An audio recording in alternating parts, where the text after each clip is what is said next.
voilà, c'est ces classements mondiaux, certes, voilà, de 14, 16, 18, 27e peut-être, mais entre les équipes, même plus loin pour certaines, mais à l'arrivée, faut les jouer les matchs, et on ne sait pas ce qui peut se passer. Sur un match, tout est possible, et encore plus sur un tournoi comme celui-ci.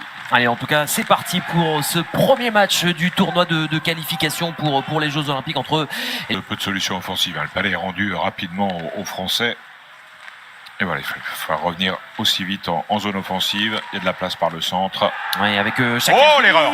Le lancer de Florian Chekashvili, oui, qui passe entre les jambes de Diachenko, l'équipe de France, qui marque le premier but de son Tekio par l'intermédiaire de son défenseur Florian Chekashvili, 1-0. Ça fait du bien au moral, en tout cas c'est une certitude, il y a beaucoup de réussite. Alors, je pense que le gardien est surpris, il ne me semble pas que le palais soit touché. Le petit frappé court, il y a un peu de trafic, ça passe peut-être entre les jambières du défenseur. Oui, mais Resco qui vient peut-être mettre des pieds. Gêné, claque. Ah ouais, c'est pas impossible. Alexandre Texier jusqu'à Stéphane Dacosta. Stéphane Dacosta derrière Ovitu qui vient retrouver Alexandre Texier. Là, il y a avec le lancer de Dacosta, magnifique. Quel tir en pleine lucarne de la part du magicien vient permettre à l'équipe de France de faire le break dans cette rencontre. 2-0. Quel but! Oui, c'est bien fait, la mise au jeu, le palais qui part par la balustrade, récupéré au camp opposé. Il est bien installé dès le début, une bonne passe, un bon décalage. Il va faire le bon choix de rejouer sur Dacosta qui peut avancer. Ça recule trop et c'est de mi-hauteur que la lunette. Ah non, pas de lunette. Le mi-hauteur de la lunette. Il peut être décisif là-dessus. Charles Bertrand est arraché. Et arrêt réflexe de Diachenko. Attention avec Ovitu, le tir. Oui, c'est bien fait. Ça a été dévié. Et oui, ça a été dévié par le capitaine. Je crois bien. Pierre-Édouard Bellemare pour venir permettre à l'équipe de France de prendre 3 buts d'avance dans cette rencontre. Une bonne mise au jeu par Bellemare en zone offensive. Il va venir directement sur le défenseur. Et là, la petite passe, ça passe pour Ovitu. Le lancer pas trop puissant de ce qu'il faut, du trafic. Hop, ça passe. En supériorité numérique, le top but inscrit par l'équipe de France en supériorité numérique début de cette rencontre. UB, la passe pour Chekashvili à la ligne bleue. Chekashvili, qui décide de lancer. Et ça termine encore au fond du but du portier ukrainien. Ça fait 4-0 pour l'équipe de France qui est en train de dérouler dans ce premier match du PVO.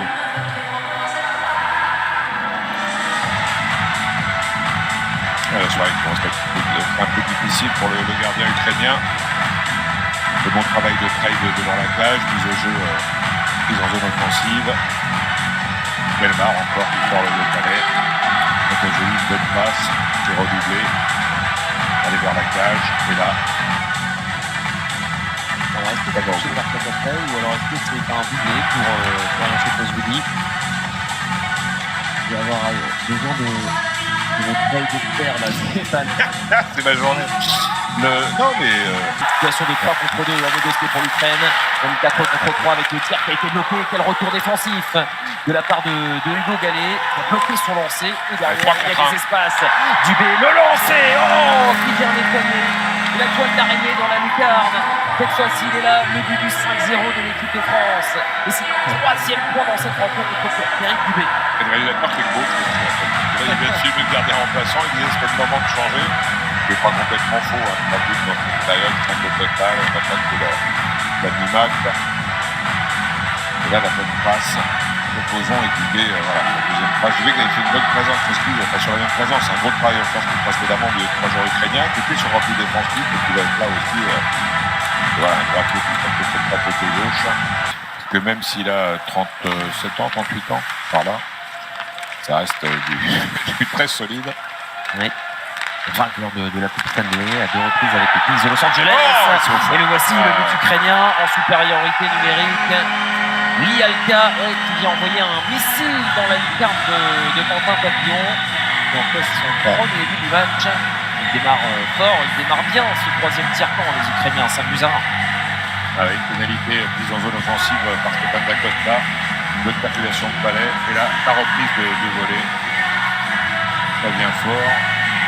Il est un peu gêné peut-être par la crosse devant, il y a son défenseur. Mais Ouais, Olivier, est-ce qu'il est un peu gêné ou pas, mais en tout cas. bon réveil de la part de l'équipe de France après avoir encaissé un but. Jordan Perret, oui, qui vient se frayer un chemin. Que c'est bien fait de la part de Jordan Perret. Oh, quel but! Magnifique, ça fait 6-1 pour l'équipe de France. Il reprend 5 buts d'avance après avoir encaissé un but. Il s'est frayé un chemin, il s'est créé une ouverture, Jordan Perret. Une bonne réaction rapidement après avoir encaissé le premier but de cette rencontre. Sur le but ukrainien et le premier but contre la France, il travaille Perret le long de la balustrade. Il va se retourner, il fait écran avec son corps, il va à la cage, regarde, il a fait le coup de feinte. Le petit check raté de la part du gardien, et ça pardonne pas après. C'est compliqué de revenir du côté fermé et de glisser le palais, c'est magnifique. Il n'y a pas beaucoup d'espace là pour Jordan. Là-dessus, Stéphane Dacosta vient trouver Charles Bertrand, le 1-2, pour venir donner plus d'espace, plus de champ à Stéphane Dacosta. Et Exavista, la vision du jeu de Stéphane Dacosta pour Alexandre Texier. La passe magnifique d'Alexandre Texier pour Charles Bertrand. Ces trois se trouvent les yeux fermés et ça fait de gros dégâts. 7 buts pour l'équipe de France, 7-1. Charles Bertrand à la conclusion d'un très beau mouvement collectif, Stéphane. Non, c'était bien joué, vraiment. L'entrée en zone, on a vu Stéphane Dacosta un peu freiné par le défenseur ukrainien. Il a quand même réussi à récupérer le palais. Là, un petit jeu, là, il avait oublié le palais, mais c'est pas grave. Et là, la passe vers la cage, la petite passe et la bonne petite déviation de la part de Charles Bertrand. Regardez le bon jeu aussi de Texier qui regarde. La passe est parfaite. Et la déviation non moins. Aussi de la part du gardien. Un bon peu check. Oui, pour venir mettre en échec l'attaquant de l'équipe de France. Attention, et avec cette situation de contre, le face-à-face, et c'est arrêté. Et non, ça termine au fond des filets. Le contre-éclair ukrainien pour réduire l'écart dans cette fin de partie et inscrire un but en désavantage numérique face à l'équipe de France dans cette fin de désavantage numérique. Il reste Nico. Alexander. Ouais, Zachary Knekon, qui fait un bel arrêt avec il va couper la passe. Et ça va permettre après sur le contre ukrainien l'effort. Et là, oui, ça passe en deux temps, mais ça y va. Ouais. En deux temps. Belle protection de palais aussi. Il résiste écran avec son corps. Il prend beaucoup de réussite sur ce jeu. Pour Papillon, ça tape. Il vient reprendre son propre rebond. Ouais. 2 buts pour l'Ukraine dans le troisième quart-temps. Attendons déjà ils tentent le tout pour le tout. Oui, mais c'est bien, ils ont joué jusqu'au bout, c'est très bien. Ils sortent le gardien. Pour jouer, pour essayer de mettre un but et de jouer. Voilà, c'est pas... En tout cas, l'équipe de France donne le ton.